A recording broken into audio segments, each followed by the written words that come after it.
This episode contains discussion of abduction, kidnapping, torture, dismemberment, murder with a weapon, knife, and gun, rape, animal cruelty, racism, and necrophilia. This is basically everything that we have in our books. And big fat dipshit. Listener discretion is advised.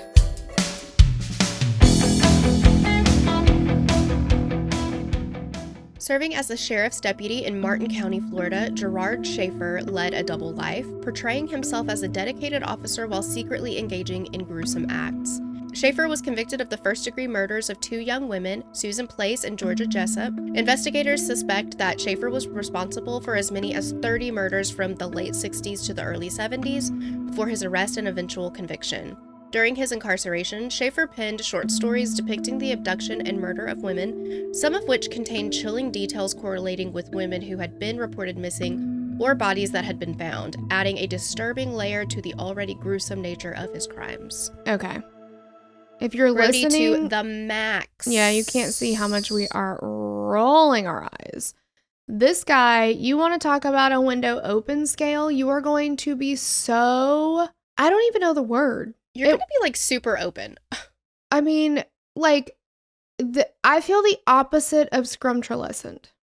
Yes. I don't know what that word is. I don't know what it would be, but like, so angry, you're going to throw yourself out the window. Mm-hmm. No, nothing is safe. Like, No. Scorched earth, okay? Yes. This the guy. flames. Yeah, exactly. We do have a couple thank yous, though, before we get started. This was requested by Amber Judd and Cree W, so thank you for that. Thank you. And thank you to Mark for writing it up. Thank you. All right, so we're going to start out by saying right away, this is one of those cases that unfortunately there's just more information about the perpetrator than there are the victims. That is one of the really unfortunate truths, I guess, about covering a serial killer. So we're not going to have nearly as much information about the victims, unfortunately. Gerard Schaefer is sometimes referred to as Florida's first serial killer or the killer cop. While he was convicted of 2 murders, there's no doubt that he's responsible for many more. He has confessed during his incarceration, but at some points his confessions kind of start to feel like a Henry Lee Lucas, like the confession killer sort of situation. From the day he was arrested, Schaefer always publicly denied all charges against him. If you see him in the media at all, he's going to say, I'm totally innocent. Nothing has anything to do with me. There's no evidence. But privately, he confessed to multiple murders of girls and young women. So let's start with his childhood, how he grew up. Gerard Schaefer was born in Neenah, Wisconsin in March of 1946. And Neenah is like, it's not too big, it's not too small, okay? Just the right size. It's just the right size. It's a town along the coast of Lake Winnebago with a population of around 27,000, according to the 2020 census. Looking at the history of the town, there's nothing major that sticks out that really sets it apart from any other small towns, other than the fact that Kimberly-Clark was founded there. Kimberly-Clark is a corporation that sells paper-based consumer products, sanitary paper products, and surgical and medical instruments, Kleenex, Kotex, Cottonelle, Scott, Huggies diapers, and wipes. They're like the bathroom paper products giant. They're like the butt wiping bosses. Yeah. Yeah. Like, and I recognized Kimberly-Clark because, like, if you go to the doctor or whatever, you know, they have those, like, things on the wall where you can pull out the paper towels. But they're always, like, they look a certain way or, like, in a bathroom. Like, yeah. Those are always, like, a lot of times Kimberly-Clark. I know there's other brands. Anyway. I never noticed that. Well, now you've shattered the glass for me, but Kimberly-Clark, I was like, never heard of her. Don't know who she is. She's a butt-wiping boss babe, you know? Good for her. I know, good for her.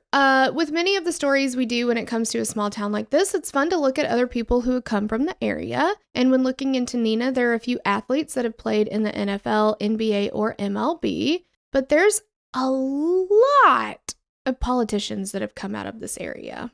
Just for a really, like, again, it's not too small. It's not as small as your mama's Jack Russell. Not really, no. But it's not too big either, you know what I mean? It's like It's a Goldilocks town, you know what I mean? And like a lot of politicians have come out of there. Are they putting something in the cheddar? We don't know. We don't know. Thanks for that one, Mark. Okay, so back to Schaefer. He was the first of 3 children born to, you guessed it, Gerard Sr., because I'd like to do how many serial killers are juniors?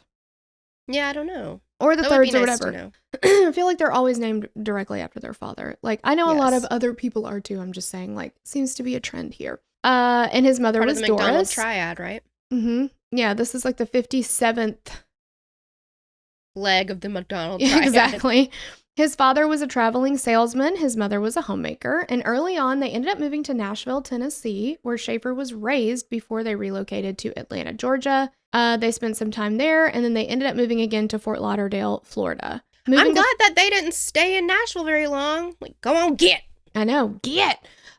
Moving to Florida in 1960 seemed to be the permanent move the family was looking for, because that's where they ended up staying. And Schaefer would later say his childhood was, quote, troubled and turbulent because of all the moves.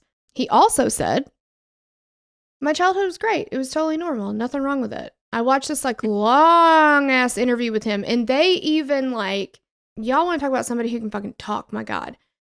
He's like going on, and they would do that thing where they would just like fade out what he's saying and lay on and it would, that interview, it was an hour long that I watched, and it probably was in all actuality like 4 hours long, and they just cut a bunch of parts out of it. I mean, it was insane. That can bloviate. Holy moly. And he literally is like, he says, I had a great childhood.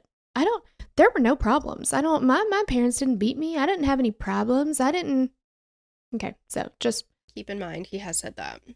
Just keep that in mind. Yeah.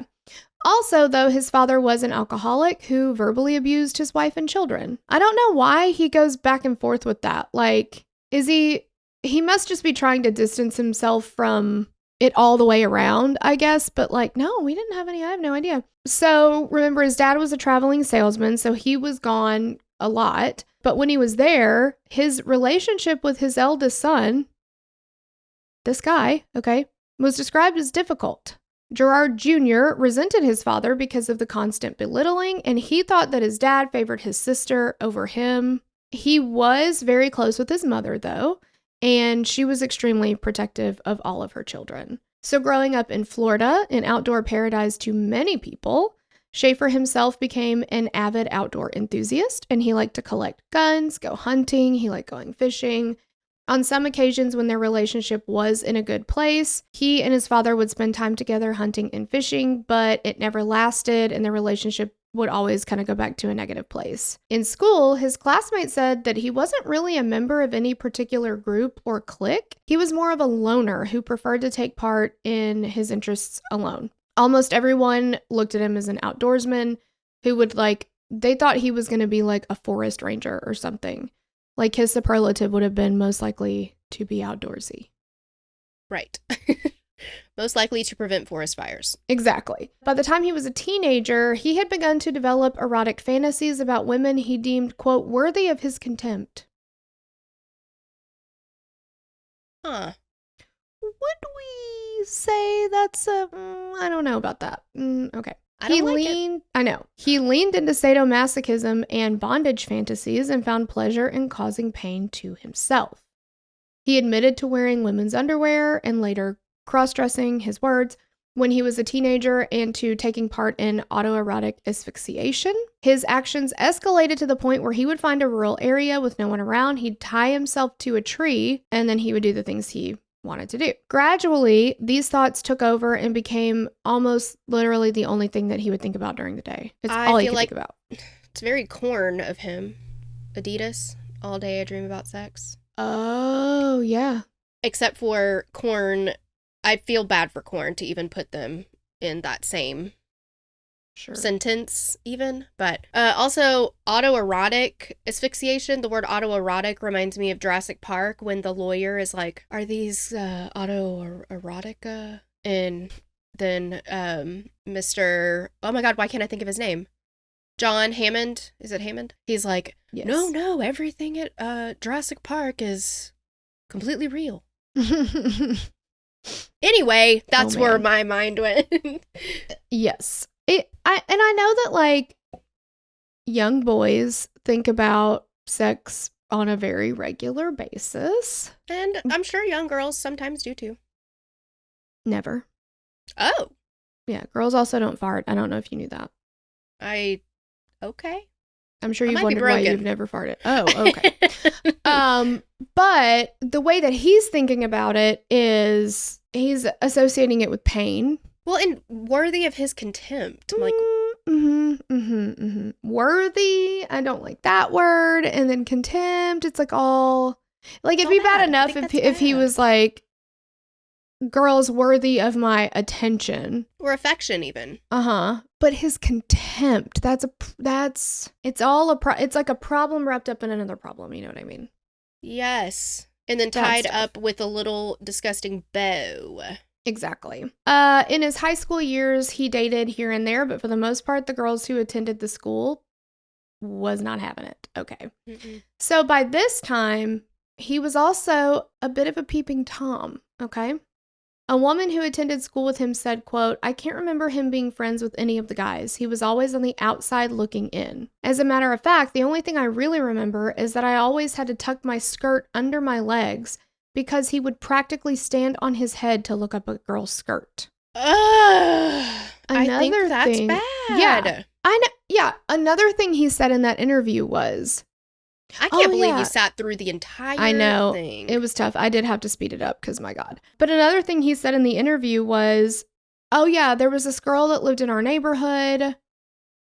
She was not a good Catholic girl because he went to a Catholic school. And he's like, she was just raised in a different system. She wasn't Catholic, so, like, whatever. And he's like, but every night at 10 o'clock, she would change her clothes in front of her window on purpose for us to watch her. So she'd stand in front of her window and do this strip tease. And I thought that was kind of, slutty, but she wanted to do it. She wanted us to look. So he's like, me and the guys, it's always a group thing. We're always in groups. We're hanging out in groups or whatever. So we'd be at whoever's house and then we'd be like, oh, it's 10 o'clock. It's about time for, he says her first and last name. I don't remember what it was now. And I wouldn't say it even if he did. But I'm like, are you really going to? Blaming her. Obviously. Like, blast somebody's first and last name that you... Anyway. Mm-hmm. So he's like, oh, yeah, we'd all look at each other and be like, oh, guys, it's about 10 o'clock. Time for her to do her striptease in front of the window. And we'd all go out to the yard and watch her. He didn't have friends. Like... Right. Yeah. He... Like, yeah, who were these groups of guys that he was hanging out with all the time? Because everybody that knew him said he didn't really have any friends. He wasn't doing... Right. It's like old school when Frank the Tank is like, come on, guys, we're going streaking. And he's the only one streaking and he thinks everybody's behind him. Yeah. But they're not. Like, and it fits more with, because he'll talk you in circles until you are so, like, exhausted. You know what, just fine, fuck it, whatever you say, just make it stop, right?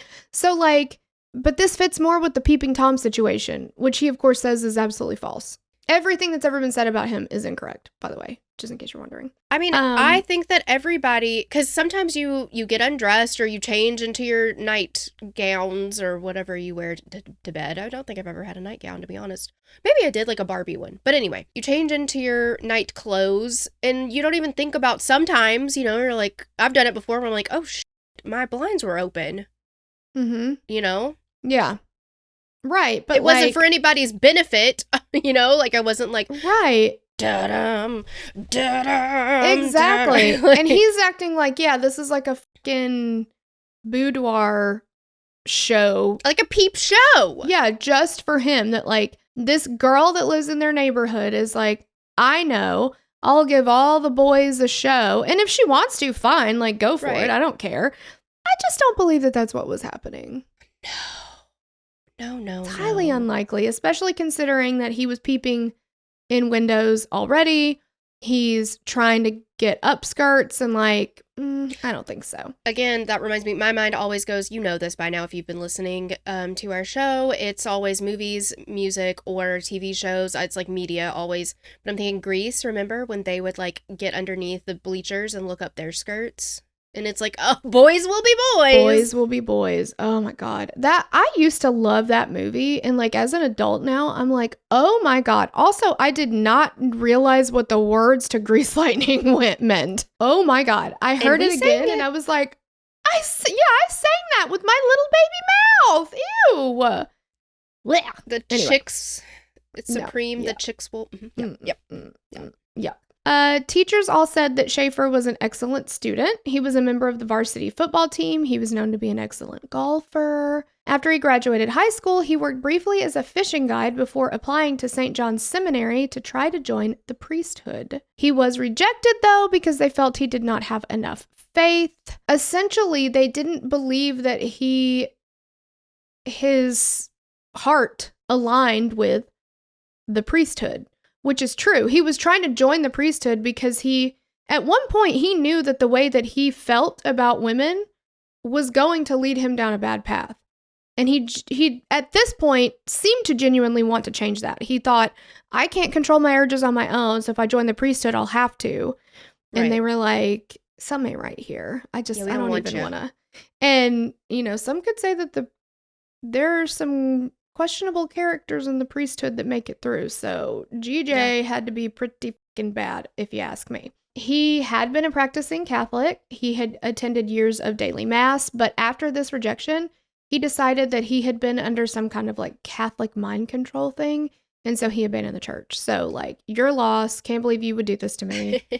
Well, and also it's like, it's somebody else's fault, right? Like he couldn't possibly be him that for the reason for the rejection, right? So it's like, oh, I must have just been brainwashed. Right. Exactly. That's what it has to be.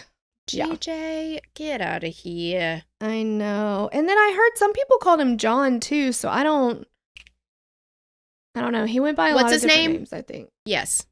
Exactly. Okay. I was like, we just talked about it. Know what I'm saying? I know. I missed the telepathy on that one. Next, Schaefer found himself enrolling in Broward Community College in Fort Lauderdale. In college, he got okay grades. He was studying for a social studies major, but then he switched to getting a bachelor's in education.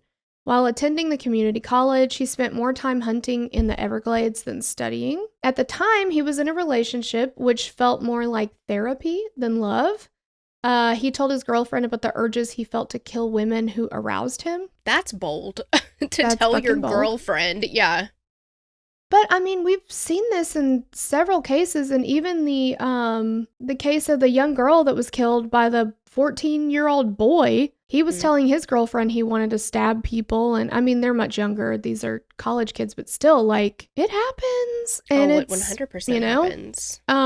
So just a note to anybody listening, if your significant other is telling you things like this, that is a problem. That is not them just telling you something that they haven't told anybody else, and it's just it could just be a fantasy, but it could not. Like, yeah, we've seen it turn into murder. So, and the fact that they even have enough confidence and courage to say it out loud, I think really says something about where their mind is with it. Right. Yeah, you said the quiet part out loud. Like, yeah.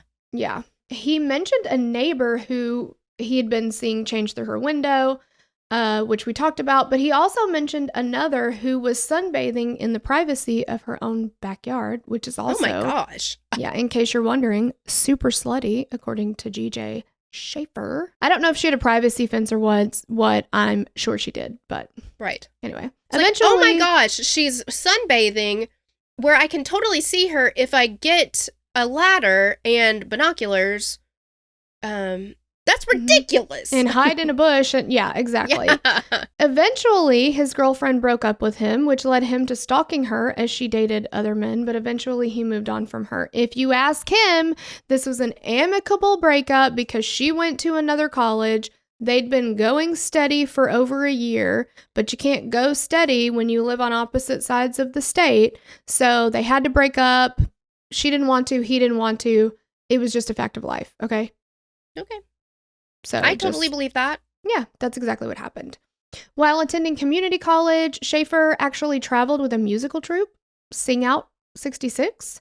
The troupe was a fun traveling group of super patriotic moral rearment members, which is like a group. You can look into it. Interesting stuff. Fun fact, though, actress Glenn Close was a member of the chorus in Sing Out 66.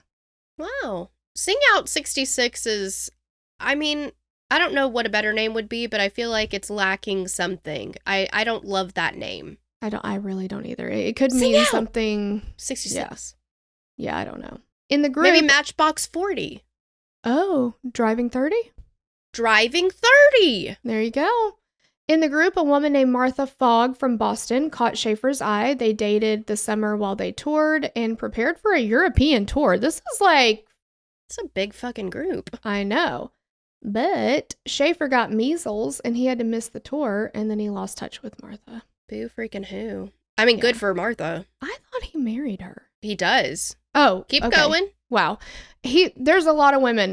Yeah, okay. He also confessed his homicidal urges to a creative writing teacher, and the teacher referred him to one of the college's counselors. I guess that's all they could do. Yeah, but no, he didn't. He was just writing, so jot that down. Yeah. Okay. Schaefer told the counselor he wanted to join the army because, quote, he would like to kill things. He said that he would shoot cows on local farms, which escalated to him beheading livestock with a machete and then performing sex acts with their carcasses. Why? I have a headache from all of the, like, this happened, then this happened, then this happened, and the clear, the clear escalation, the amount of people that he told these were urges to. Mm-hmm. And then he gets busted for murder, and he's like, that was all just like jokes. That was all just like, I'm a creative writer. I'm so good at creative writing. Those are just obviously short stories. I'm a fiction writer. What the fuck?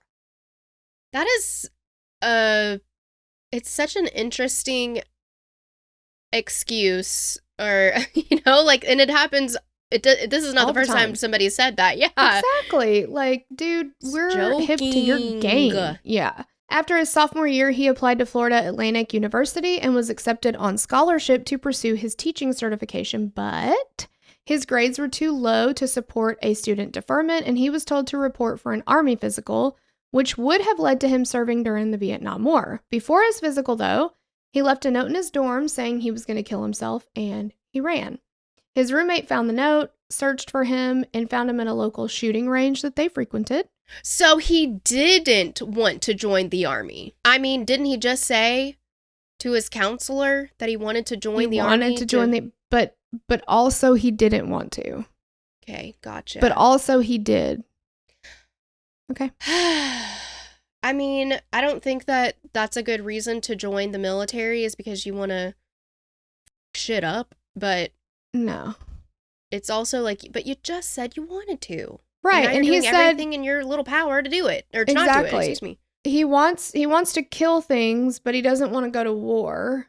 Right. So do you think you get to kill things during peacetime? Right. I don't think that you're killing people during boot camp. Yeah, what does he think the army is? Like, where you just get to go in and they're like, shoot anybody you want to. It's free game. I guess, yeah. Okay. He was referred to have emergency psychiatric testing, which found no suicidal urges, but did find that his, quote, psychological disorganization is severe and his frustration level low. He did end up receiving a Y1 deferment for, quote, mental, moral, or physical reasons. And with that, he dodged the draft and he did not go to war. He dodged the draft. I was worried that you would hear that. Yeah. I almost said it like giraffe, but fast. Draft. You do want to dodge the giraffe, too, I think, though. That could just crush you, I think. I think so, too. Plus, their necks, they do a lot of the whipping each other with their necks stuff. Snap you like a twig. Yes. Yeah. Snap you like a chicken. Mm-hmm. Around the same time, his parents' marriage finally fell apart after his father's decades of drinking, abuse, and extramarital affairs. But if you ask him again in the 80s, everything was fine. They divorced, and Schaefer reacted by quitting his construction job and going to Michigan on a hunting trip. Then he comes back to Florida with Martha Fogg from Sing Out 66. They announce they're engaged. They get married in December of 1968. This did not last long at all. They ended up divorcing in May of 1970 due to his constant demands for sex and spending all of his free time hunting.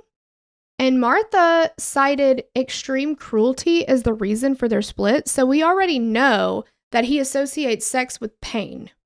Mm-hmm. And they get married in 1968, right? It's not illegal to rape your wife until the 90s. Right. So he finds a legal way to live out his sexual fantasies of causing pain to other people because he's got a wife and she has to. Right. Yeah. And thank God she got out of it when she did. But absolutely. In August of 1969, Lee Bonadies, a neighbor from Schaefer's childhood, married her husband, Charles. Their marriage was rocky from the start, with frequent fights and arguments, and one thing they fought about was the fact that Lee was interested in taking a job from her childhood neighbor, Gerard Schaefer. She told her husband that Schaefer had offered her a position with the CIA that paid $20,000, and that's in 69, so that's like a shitload of money in today's standards, or by today's standards. So on September 8th, Charles came home to a note that said that Lee had gone to Miami. Her car was later found in a parking lot in Fort Lauderdale, and Lee's brother reached out to Schaefer, who told him that she had asked him for a ride to the airport because she was leaving her husband. He claimed that she was going to Cincinnati, but she never called him back with a departure time for her flight, so he assumed that she changed her mind. Now, exactly what happened to Lee remains unknown, but we do know that Schaefer was involved somehow, but put a pin in that because we're going to come back to it later. Schaefer began a student teaching internship at Plantation High School in Plantation, Florida on September 23rd, 1969, and was fired by November 7th. Do they not, I mean, I know they do now, but did they not do any kind of like background check, psychological evaluation on people? Because he's already had emergency psychological or psychiatric testing at least once that we know of by this point. Right. And he's already reported homicidal urges to like his creative writing teacher. And like that stuff is documented. You know what I mean? Like, oh, for sure. Yes. And he I does would not think need that to be around no children anybody, at all. but yeah, children. No. Yeah.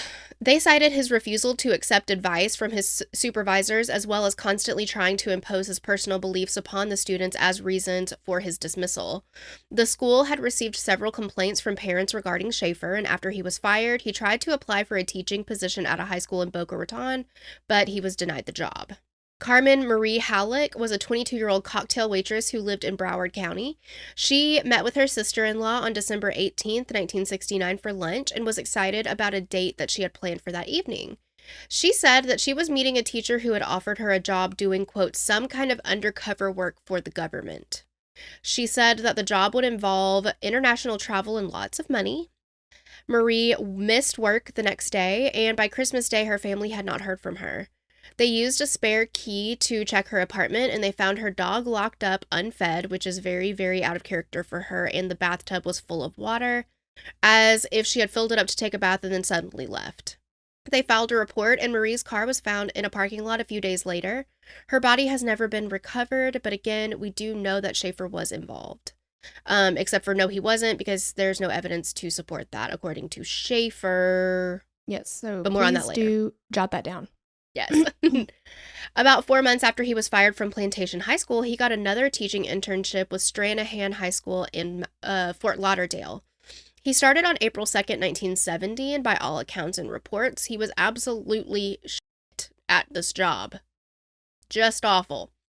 His superiors noted that he was extremely arrogant and that he seemed to have very little knowledge of geography, the subject he was teaching. 7 weeks after he started teaching, he was informed by the principal that the school was withdrawing the internship and he was being terminated, and that ended his career teaching. After being fired this time, he decided he needed a little vacay, so he vacationed for about a month around Europe and North Africa before returning home. Upon his return, he didn't work for a while and pretty much just sat around thinking about all the failures, about, joining the priesthood. That didn't work out. He failed as a teacher. And as time marched on, Like Tracy Lawrence always said, Schaefer found himself, quote, convinced that indecent women and his words, that indecent women and prostitutes should be destroyed for the welfare of society. If I had a nickel for every serial killer that thought that sex workers needed to be eradicated, I would have like $1. And yet also frequented their services. Yeah, so, but that's different. Right. It's not the same. So, ugh. In October of 1970, Schaefer was still attending FAU and was in need of tuition money, so he took a job as a security guard for Florida Power and Light. While there, he met Teresa Dean, who worked as a secretary. They started dating and got married shortly after Schaefer graduated from FAU in August of 1971 with a bachelor in geography. How are you so bad at geography, but you got a bachelor's in geography? Did you apparently Yeah. Whoops. By this point, he had pretty much been blacklisted when it came to getting his teaching certificate, so his degree really did him no good. But he had already chosen a new line of work. He felt like he was unable to, quote, do the right thing as a priest or as a teacher, so the only logical next step was to become a cop. In September of 1971, he got a job with the Wilton Manors Police Department. They sent him to the police academy in Broward Community College, where he had previously attended. He completed the police academy in December of 1971 and began his 6-month probationary period with the police department. 3 weeks into his probation period, Belinda Hutches, who was 22, went missing. She was a cocktail waitress and also did sex work to earn money. In January of 72, her husband and 2-year-old daughter watched as she climbed into a blue Datsun with an unknown man behind the wheel. She vanished and was never heard from again. But once again, we know that Schaefer was involved in her disappearance. Chief Bernard Scott said that Schaefer was as poorly suited for police work as he was for the classroom. This guy cannot do anything right. He used poor judgment and did lots of dumb things. Chief Scott said that it didn't take long for him to decide that he didn't want Gerard Schaefer around. He was planning to fire him, but Schaefer unexpectedly got a commendation for a drug bust he participated in. This saved his job briefly. His fellow officer said that Schaefer was, quote, badge happy, and he was known for giving out traffic tickets at an extremely high rate. He frequently pulled over young women and asked them out on dates. Why? Yeah. And also you're he's married. Yeah. Or with Teresa, yeah. Yeah. Like, hello, you have a significant other. I would call that, if by his standards, that's a little bit more than a slut. Yeah, and even, okay, I can't, because in his interview, he talked about the fact that when he's with somebody, that's a commitment. If you're sleeping with somebody, that's a commitment. He views that, like, if he's romantically involved with somebody, that's a thing. That's a commitment. You don't do that with other people, but all these other sluts he was with, his words, didn't feel the same way. He was a romantic, but he was with these women who needed somebody who could just let them go do what they were going to do, but he wanted the commitment and the fidelity. You sure about that, Okay. JG? Okay. GJ! I keep saying JG, it's GJ. I don't give a shit. I don't care to get his name right. Who cares? Yeah. Exactly. Chief Scott was going to fire Schaefer on March 16th, 72 before he got his commendation. Then about a month later, he called Schaefer into his office for a, quote, come to Jesus talk.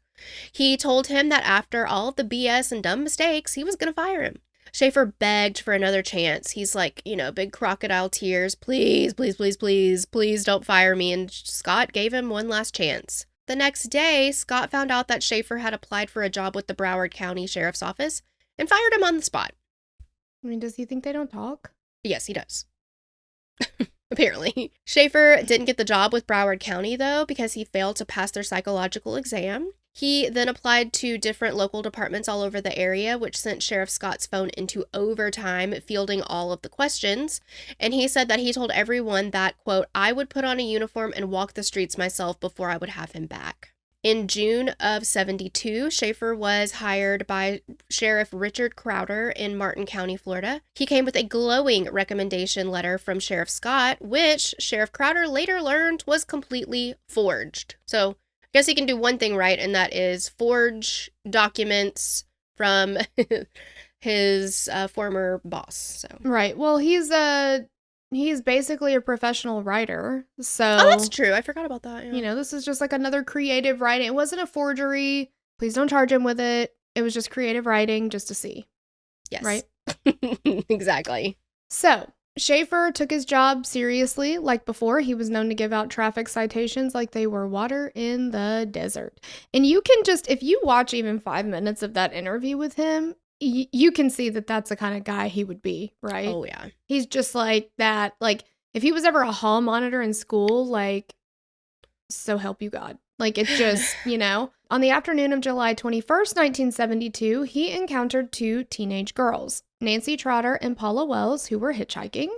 He was on duty. He was in his patrol car, and he stopped to talk with them. And he said he warned them of the dangers of hitching and offered to give them a ride to their destination. Once there, he learned that neither girl was from Florida, so he offered to give them a tour of the area. I'll show you around Jensen Beach, because they were planning to go there the next day. So he's like, I'll show you all the sights, all that kind of stuff. So they agreed. They felt safe. This is a police officer. Mm-hmm. And he's in his car. It's not like he's a random guy being like, I'm a cop, trust me. He's obviously a cop. So they meet with him the next morning at 9:15. So Schaefer gets there that morning in the meeting spot. This time he's in plain clothes and just his personal car, which he tells them because they're like, okay, this feels maybe not good. And he's like, guys, I'm undercover right now. So that's why. And I don't want to give away my, identity, I guess. Like, I don't want to give myself away. So I have to drive my car and I'm just in regular clothes. Don't worry about it. Everything's fine. They're like, well, okay. I guess that makes sense. Like, okay. So they start driving to where they're supposed to be going. And then he turns and goes somewhere different. And he tells them there's a reason for this. Okay. I'm going to show you this old Spanish fort that was in the area. And while he's driving them, he's lecturing them about accepting rides from strangers and the dangers associated with it, including being sold into, quote, white slavery.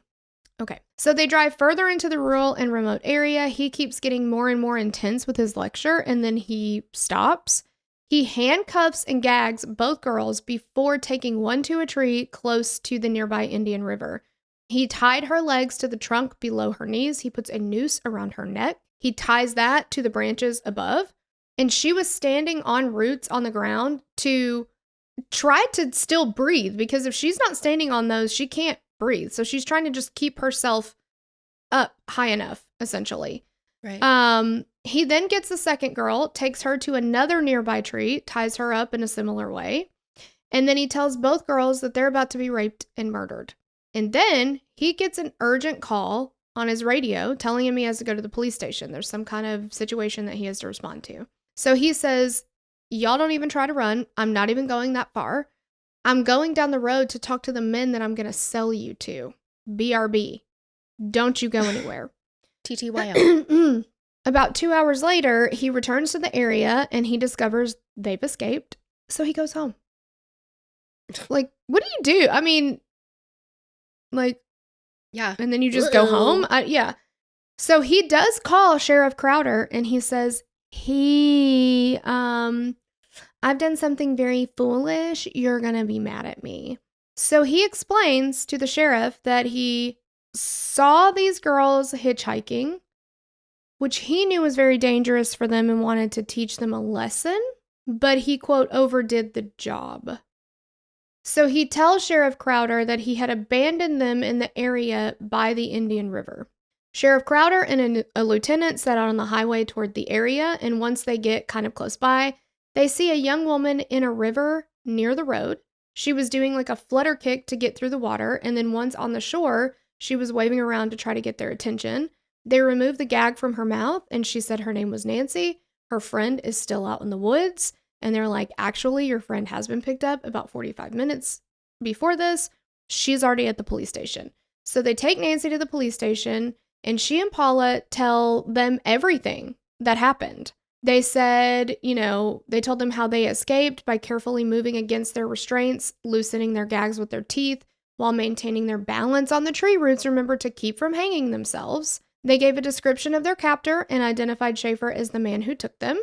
And Schaefer, of course, said, "Oh my God, I was teaching them a lesson. Anybody could have picked them up and they would have been in a ditch. I did them a favor."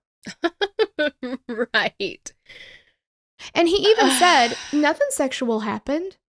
They didn't get raped. They're fine. Yeah. But are they dead, though? But did they die? Exactly. So I was just teaching him a lesson. Thankfully, none of these officers believed a word he said.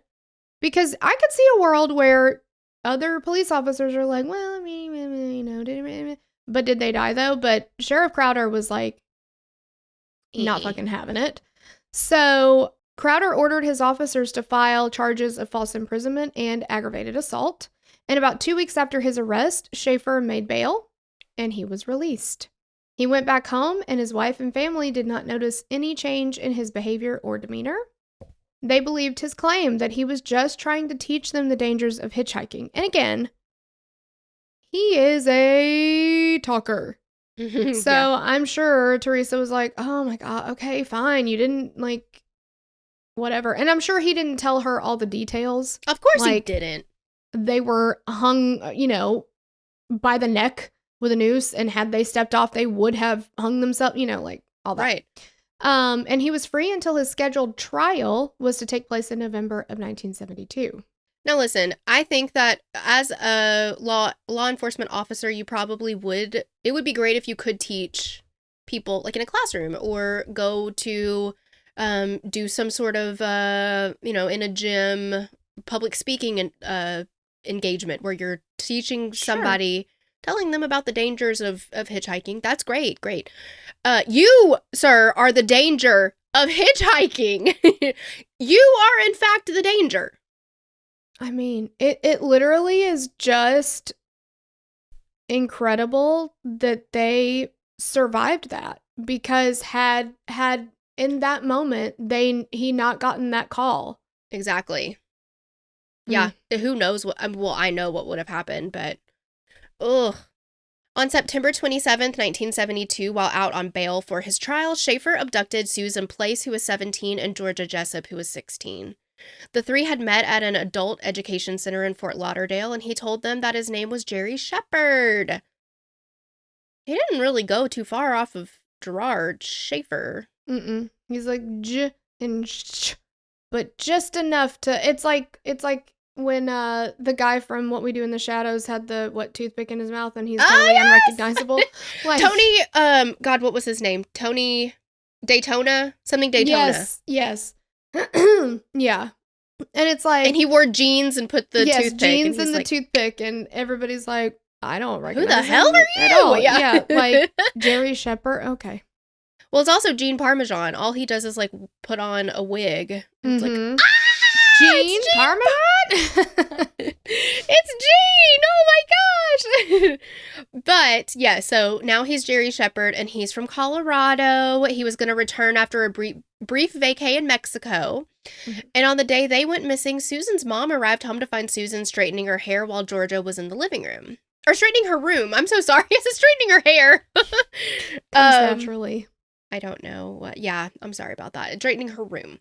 They introduced her to Schaefer, who she noted was just strange and a bit older than them. Susan told her mom that the three of them were going to go to the beach just to hang out and play guitar. She was suspicious, and Jerry, quote unquote, assured her that his intentions were nothing but noble. Even with his reassurance, she jotted down the license plate and a description of the 1969 Datsun that they drove off in. Smart cookie. Susan's mother had suspected that her daughter was trying to run away, and Susan told her that she was just going to be gone for just a little while, but would make sure to call her and stay in contact. They left Susan's house at 8:45 p.m. 4 days later, she contacted Georgia's mom, and she said that Georgia had run away on the 27th, the same day that Susan went missing. Georgia's mom confirmed that she hadn't heard from either girl since that day. They went to the police and reported both girls missing. Susan's mom gave them the information she jotted down about the car and the license plate number, as well as a physical description of Jerry. They traced the registration from the license plate she provided, which led to a completely different vehicle in St. Petersburg whose owner didn't remotely resemble Jerry Shepard. The man also had a firm alibi for the dates that the girls vanished, and there was a Jerry Shepard with a registered address in Fort Lauderdale, but he was also eliminated as a suspect by the police, and the girls' disappearance quickly turned into a cold case. Schaefer went to court for the abduction of Nancy Trotter and Paula Wells in December of 1972. Upon advice from his lawyer, he took a plea bargain and pled guilty to one charge of aggravated assault. I am beyond pissed because he was only given a year in prison with the possibility of parole in 6 months and 3 years of probation. What he did to these women, or these girls, because they were so young, my gosh, but what he did to them, was that was murder with a whoopsie. 100%. 100%. Like, that's attempted murder. And yes, 100%. Had they not maneuvered in just the right way when they were trying to escape, they would have died. Lucky. They would have been hung. Well, and I mean, you can say whatever you want about, I think that was luck, but also a God thing, because it's like, you know, by all accounts, they probably should not have made it through that, but they both did, thank God in heaven. Yeah. And then we're just going to say, well, let's reduce it down to aggravated assault. We'll give him a year. I know. And like, okay, well, I mean, let's give him another chance to see if he can pull it off next time. I mean, because if they survived this, so they're telling you exactly what he told them. He told them, I'm going to rape you and murder you. Yes! Like, he described in detail what he was going to do to them just so he could see the terror in their faces. Mm-hmm. That is so Night Stalker-y. Mm-hmm. And so we have that information. We know exactly what he said because they were there and they're never going to forget that. Mm-hmm. But we're going to reduce that down to aggravated assault and we remove the false imprisonment? That is some bullshit. When his sentence was given on December 22nd, the judge said, quote, "It is beyond the court's imagination to conceive how you were such a foolish and astronomical jackass as you were in this case." Did this judge believe that he was just trying to teach them a lesson? I don't know. How foolish, what a jackass you were. Not evil, not calculated, not preying on the vulnerable, none of that. Just, man, what a dummy. I mean, you did something just so silly and foolish. Yeah. I mean, obviously, I guess, I don't know. The court allowed Schaefer to start serving his sentence after the holidays, and he began serving on January 15th, 1973. He can't miss Christmas. That would be rude. Exactly. Not fair to him. Yeah, the girls, they started their sentence the day that it fucking happened. So, yep. In March of 1973, Susan's mother was going through Susan's room and belongings when she found a letter that she had saved that was written by whoever the hell Jerry is. She went to the return address and spoke with the building manager. The manager informed her that Jerry Shepard had never been there, but the property had been registered to a Gerard Schaefer, who had just been sent to prison for abducting 2 girls. Okay. Susan's mom is a fucking private investigator. Mm-hmm. Also, Gerard, you were a police officer. I know he didn't investigate like homicides and stuff like that, but like, you're going to write a letter to the person who you later abduct and murder. Yes. And you're going to put you gave her a fake name, but you gave her your real fucking address? You didn't think it was possible that might still be there? Like, see, and that's where the foolishness comes in. Well, that is foolish. What a jackass. Just it's silly jackass. Yeah. Yes. Goofy stuff, man. As Susan's mom and her husband drove around the county, she had a realization. She thought that it was possible that the police had been looking the registration up in Pinellas County and not in Martin County.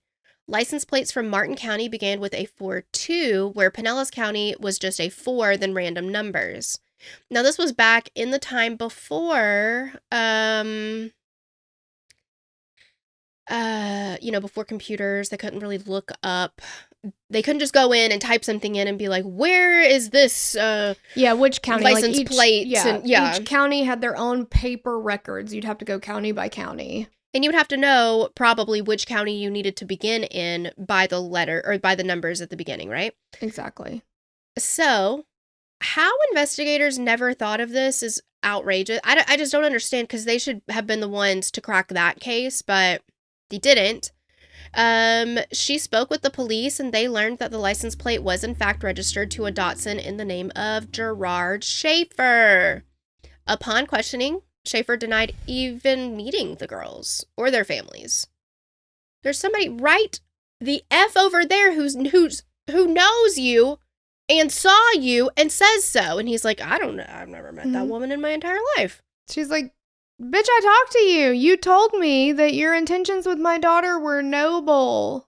You came to my house. That? Yeah. You've been in my house. I made Arnie Palmies. Gaslighting mother. Also, he maintained while in prison that car was not registered to him. They made that up. God, just in case you're wondering. Wow. Does he believe it? Is he delusional? Is he a liar? Like, I just don't understand.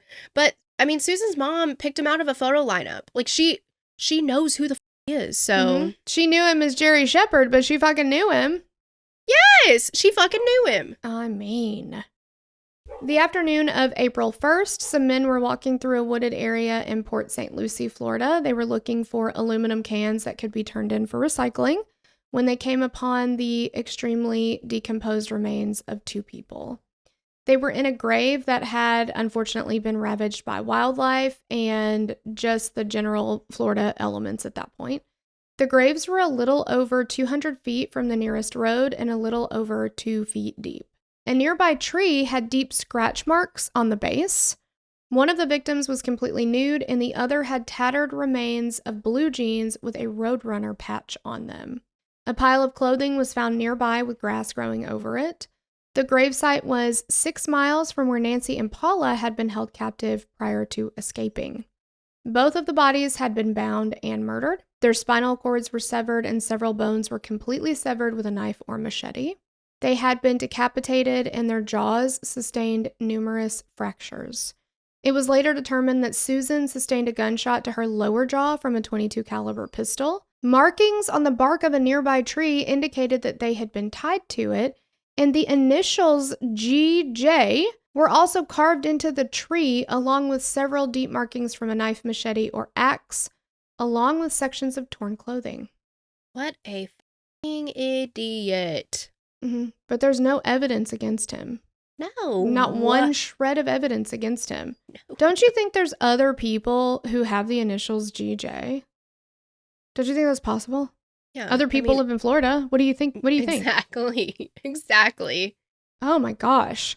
They were identified as Susan and Georgia via dental records, which, fun fact, Dr. Richard Souveron is the one who identified them. And we know Dr. Souveron as the man who first coined forensic odontology because he did Ted Bundy's bite mark and then later went on to help convict lots of other people using bite mark evidence that now he's like, oh, that guy was exonerated, huh? Whoops. Yeah. Oops. I guess that was junk science. I don't think he said that. I don't think that he still ever thinks say that, it's, yeah, exactly. Yeah. But anyway, but that was him. So, and healed bone fractures. And when Schaefer was informed of the identification of the two bodies, he immediately requested a public defender. Due to the similarities between the gravesite and the abductions that Schaefer had performed earlier, search warrants were given in Broward and Martin counties for his home, his cars, and also his mother's home. The search warrant in Martin County covered Schaefer's home. Investigators recovered several knives and firearms from a utility shed. They found what they described as an extensively blood-stained pillowcase that had been washed several times, as well as 2 human teeth that were stored in a small plastic container in the master bedroom. I think that's bad. Schaefer's wife, Teresa, was found to be in possession of a purse that matched one that belonged to Georgia Jessup.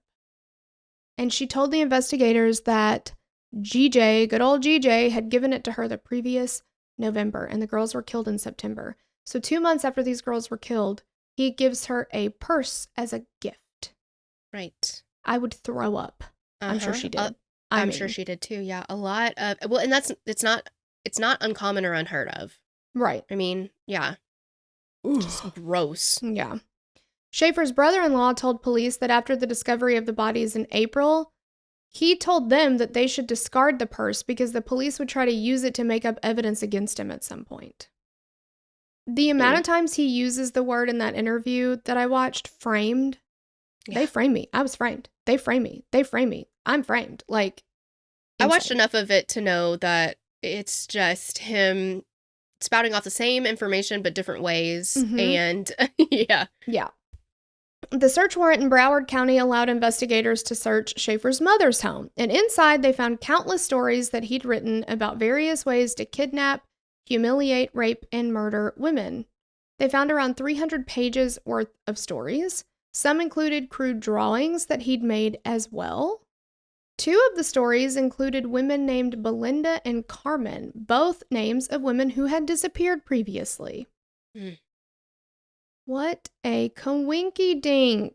Yeah.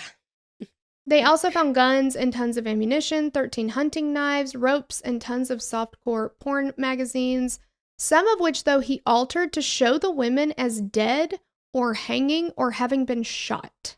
Oh, God. But that's all just for the research process of creative writing. Everybody knows that if you're going to write something like that, you have to have some sort of visual aid. Yeah, you need a visual aid. You need to get into the mind of the person, and you've got to write 300 pages worth of things acting like you have fantasies about dead women or killing women, altering porn magazines to make these women look dead or dying. Or what about keep going, because... Yeah. They found Polaroids of women tied up and some of Schaefer tied up in women's garments with fecal matter smeared across his backside. Somebody had a penchant for human excrement and the smells but from fear. He liked the fear part of it. That you would be in so much fear that you would urinate or that you would defecate. And he would encourage that. He would give women bottles of water to drink before he killed them so they would pee. He is a literal disgust. Yeah. Amoebas on fleas on rats. Rats, yes. Oh, Grease again. Wow. Oh. They found a gold jewelry box that contained jewelry, passports, and clothing of several young women. No evidence, though. Get out of here with that. He says that the jewelry they found was his sister's jewelry because they looked in his mother's house. So they found, he may have said his mom's too, but he said definitely his sister's jewelry is what they found. And they also found his brother's wife's jewelry or his brother's girlfriend's jewelry because they had lived at the house. So he's like, here they are rummaging through, and the search warrant is for items related to the 2 girls that were killed. But that's not what they found. They found stuff that they decided to make up was related to them. It had nothing to do with them, nothing to do with me. Of course they're going to find jewelry. Of course they're going to find clothing. Women had stuff there, but it wasn't my stuff and it wasn't their stuff. It was just other people's stuff. And so they said it was their stuff. Now take what Torella just said and rework it a bunch of different ways to add up to probably, like she said, 4, 5, 6 hours of that. And that's what whoever the poor soul who interviewed him got. Oh my gosh. Yeah. It's just like passports have names on them, you dumb motherfucker. Like, you could maybe say that if a victim's mom says, yeah, that was her necklace or that was her ring or her earrings or whatever, you could say, well, maybe not. Maybe not. Like, maybe she had one that looked like that. If it's a locket with initials or something, that's obviously going to be a lot harder. But, like, okay, sure. They made more than the one ring. They made more than the one whatever. Unless it's a custom made, whatever. Passports, dude? Yeah. Okay. With several of the items, though, the police were unable to connect them to any missing girls, but they were able to link a few of the items. So one gold locket was inscribed with the name Lee. And it belonged to Lee. How did you say her last name? I said Bonadies. Okay. It belonged to Lee Bonadies. Remember Schaefer's former neighbor who disappeared. I could be wrong, but I swear that's the name of the girl he said was the one who would striptease in the window. Okay, yeah. I mean, it's bizarre that it's a former neighbor, and he had so much disdain for whoever was the neighbor. Worthy of contempt, exactly. They discovered a passport that was linked to a missing woman and a driver's license belonging to another. They recovered teeth and sections of bone that were later linked to at least 8 different victims. And you cannot, how do you explain that? He does.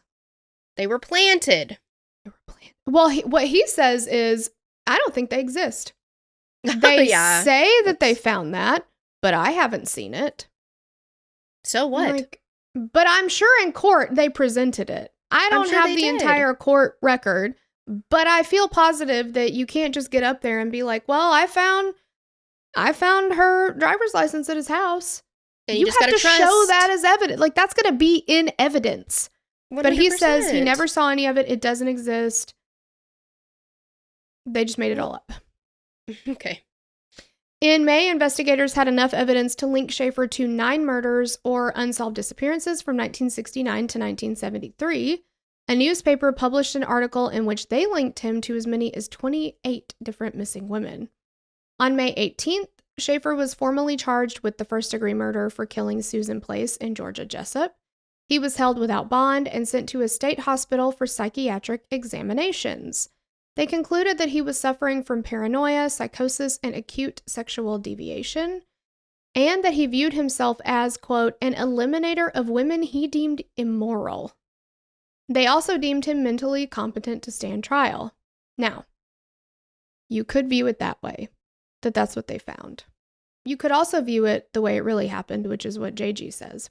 GJ, whatever the fuck. I know, right? I think it's JG Wentworth that gets me. JG Wentworth. I'm just like it rolls off the tongue. 877 cash now. Exactly. He says that when he got there, the psychiatrist that was supposed to be examining him said, "Oh, hey, you're the guy that killed all those women." And he's like, "Oh, yeah? Well, you want stories? I'll give you stories." So he made it all up just to go along with, because he knew they weren't going to believe him anyway. So he said, "I was just telling him all kinds of stories I could think of. Anything I could think of, I was telling him. I'm making them, telling him this, telling him that. I thought about this, thought about another thing." Blah, blah, blah. I mean, they literally had to fade him out and bring him back in. He would not shut up. So the trial commenced on September 17th, 1973. The prosecution called several witnesses, including the men who discovered the bodies. Susan Place's mother testified and identified Schaefer as the man that was with the girls the day they disappeared. They had doctors testify and go through all the evidence found during the autopsies and about how they identified the remains. Nancy Trotter and Paula Wells testified about how Schaefer had abducted them, tied them up in the woods before they were able to escape. And they presented the tree limbs that the girls were hung from and showed the jury the deep gashes and markings that had been left from how long they were tied up. They also submitted Schaefer's own writings where he detailed how to properly execute a woman. Jeez. Now, I think this might be a good place to drop in just a little audio from that interview, because he actually does a small reading of one of his writings in which he says is fiction. Mm-hmm. It's all made up, okay? And he likens his creative writing to that of Stephen King, and probably better if you really only better. Yeah. So let's listen in. Let's see, this part deals with picking up a woman in a bar, I think. Okay. The woman is by this time very frightened. This is good, because the more frightened she is, the greater the thrill for me. I tell her to strip, but I let her leave her underwear on. I tie her to a branch and gag her if she is too noisy while I go about the business at hand. And then I'm skipping to another part, so there's a break here. I arrange the rope and the noose, and I dress the woman in the white shroud, place the pillowcase over her head, and then, if I feel like it, sit down and entertain her with a bit of my conversation. Terrorize her. Give her my ideas on what she will look like while she's hanging there, fighting the rope that is slowly choking the life out of her. Make it as real as possible for her, so that she is petrified with fear. Make her know that she is going to die. I feel like J.G. Wentworth is, that's all I'm going to call him from now on, is the Miranda Lambert of writing, where he's like, we're just like you, only prettier. Oh, yeah. Oh my gosh, I love that song. I forgot about that song. I know, me too. Yeah, he's like, I do this excellently. The defense tried to discredit the witnesses that testified for the prosecution. Of course, that's their job. They called a hunting friend of Schaefer's who said that when the two would go out, Schaefer always carried a bag similar to the one he'd given his wife. I'm no hunter. Do you often carry a purse for hunting? It's like, a let me get man's my bag. hunting purse. Yeah. My hunting purse, yeah. Do you keep your Lipstick in Ichiban lipstick for men in there? Yes, exactly. I guess. Yeah. I don't know. I'm like, really? Don't you need like a bigger bag for? Well, haven't you seen Kate Spade's line of hunting bags? Oh. Did you not see them? Is it next to the apartment pants category? Yes. Exactly. They claimed that the gravesite had been dug after Schaefer was already incarcerated. How? Did you fucking carbon date that down to the day? I mean... Yes, they did. Thank you for like, asking. You cannot look at a hole and say it was dug before or after.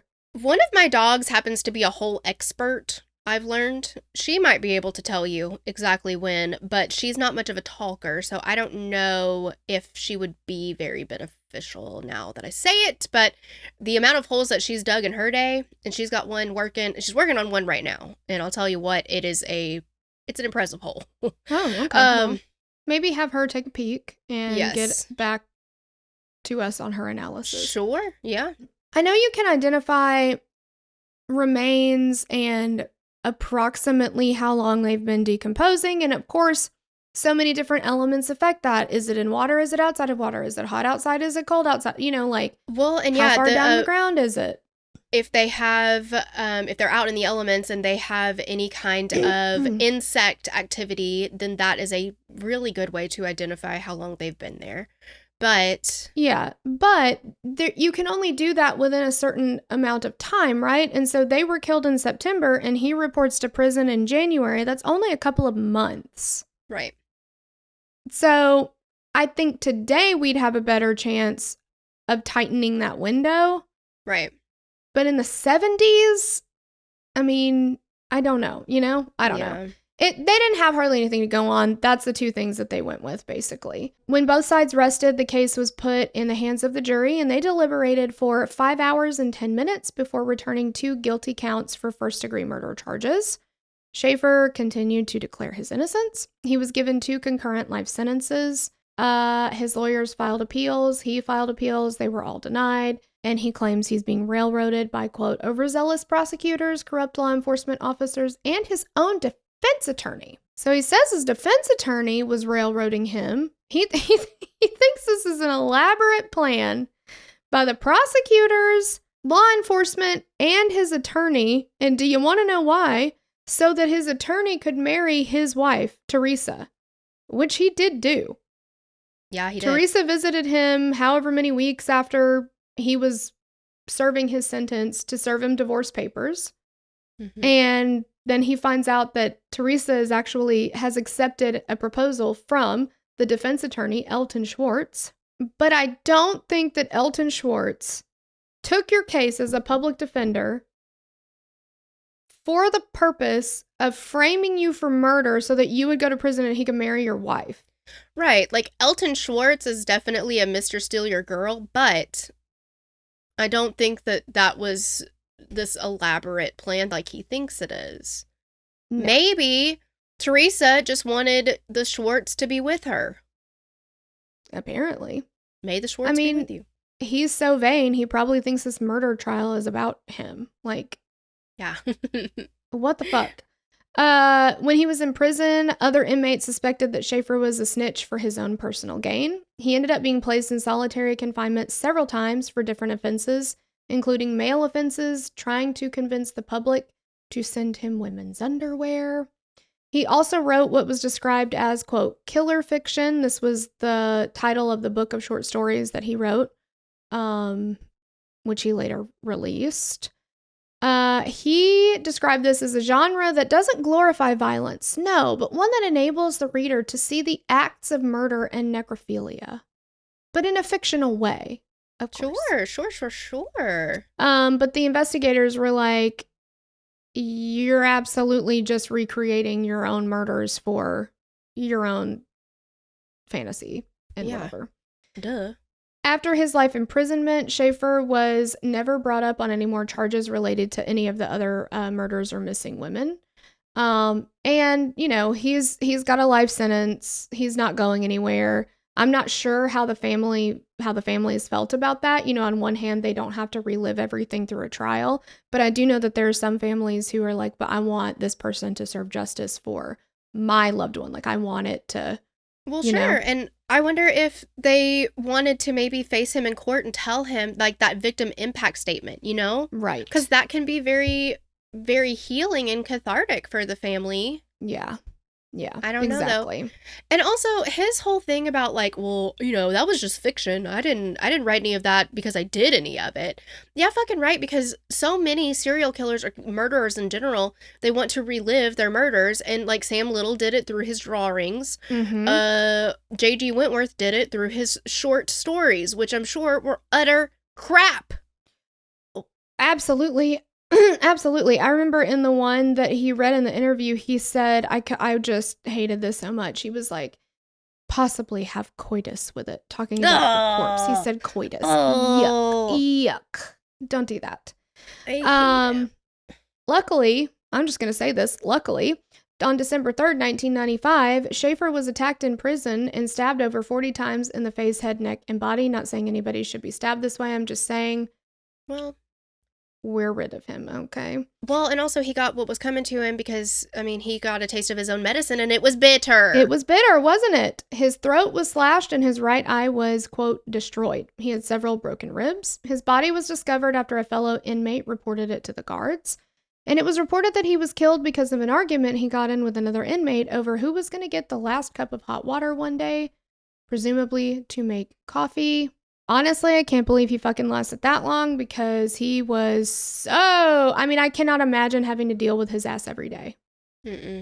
I cannot imagine it. Like, he was ridiculous. Somebody posted a comment in because I watched that interview on YouTube, and somebody was like, he was killed in 1995, but he continued to talk until 2004. Like, it was so funny. And that man got 53 years and 10 months added to his sentence. Some people think he was killed because he was an informant. Pretty much every other inmate hated him. They would throw excrement into his cell. I mean, he just was not liked. When she found out about his murder, Georgia Jessup's mother said, quote, "I've always believed he was going to get this. I just wish it had been sooner rather than later." Schaefer claimed to have killed Nancy Leichner, 21, Pamela Nader, 20. They were last seen alive hiking around a recreation area of the Ocala National Forest. Originally, authorities believed they died by drowning while swimming, but that was later disproved.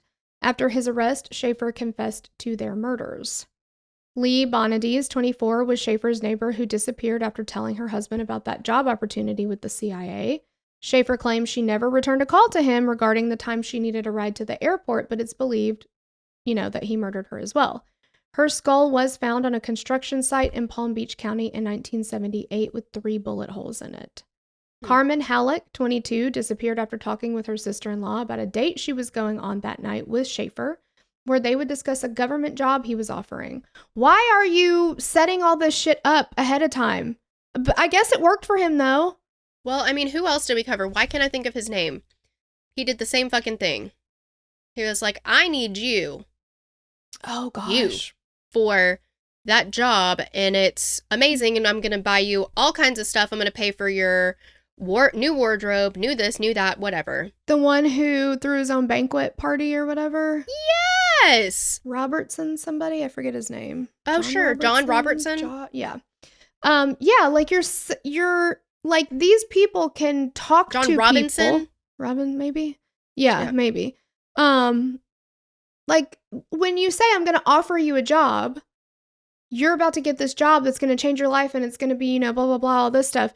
People are going to talk to their loved ones. Hey, I'm so excited about this. I'm going on a date with this guy and I'm going to get this job. And somehow that never came back to bite him in the ass. I just don't understand John that. Wayne Gacy did it for forever. Yeah, it's just very disappointing. She was wearing a black chiffon dress. One of the stories that Schaefer had written prior to his arrest was about the mutilation and hanging of a woman wearing a black chiffon dress.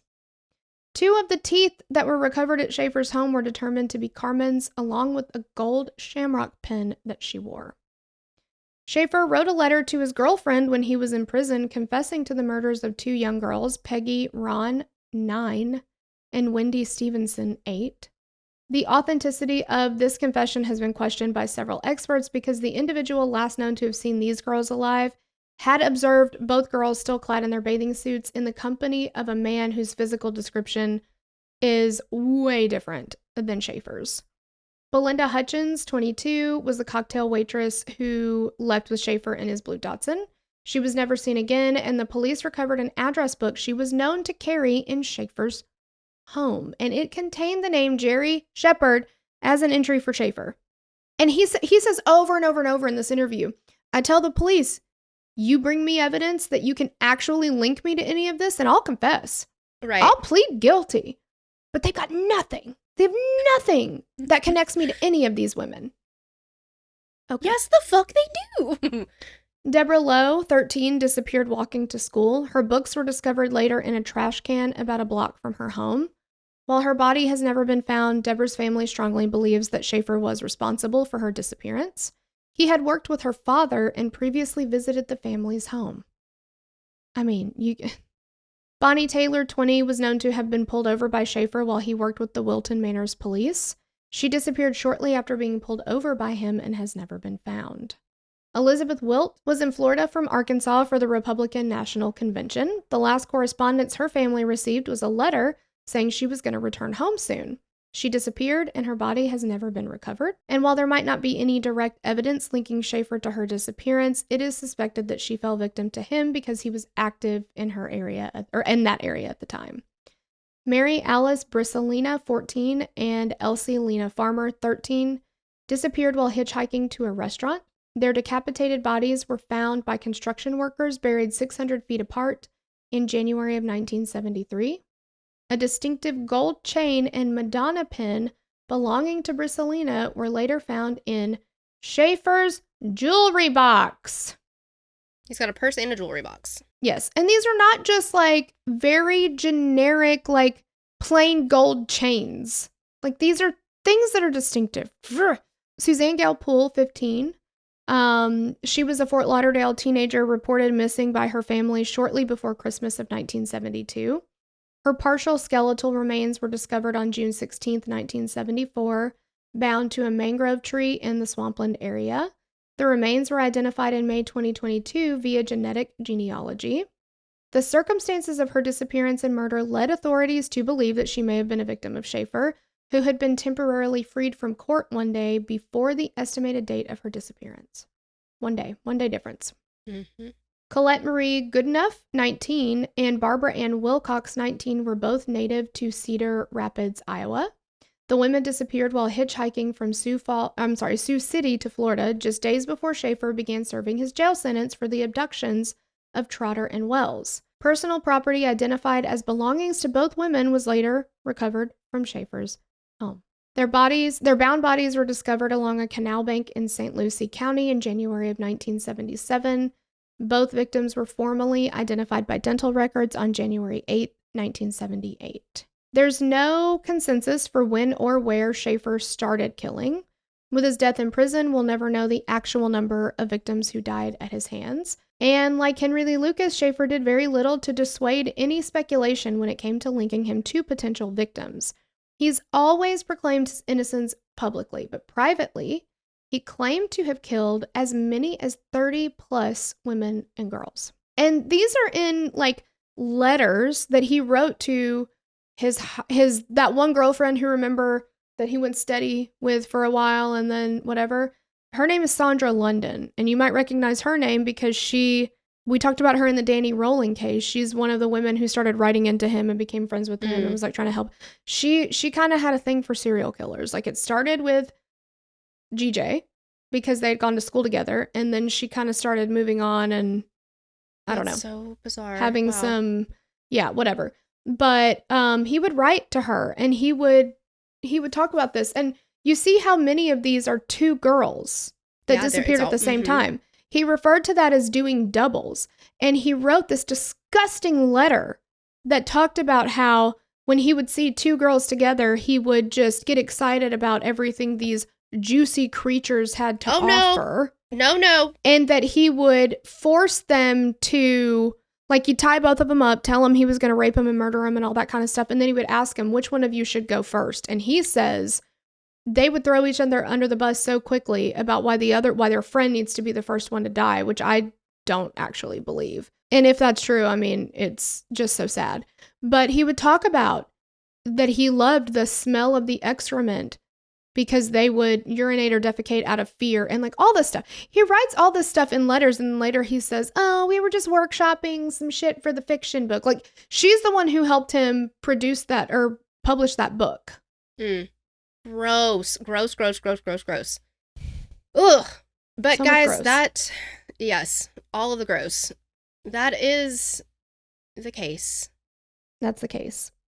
We love you guys. Yes, we sure do. And we hope to catch you on the next episode. Bye. Bye.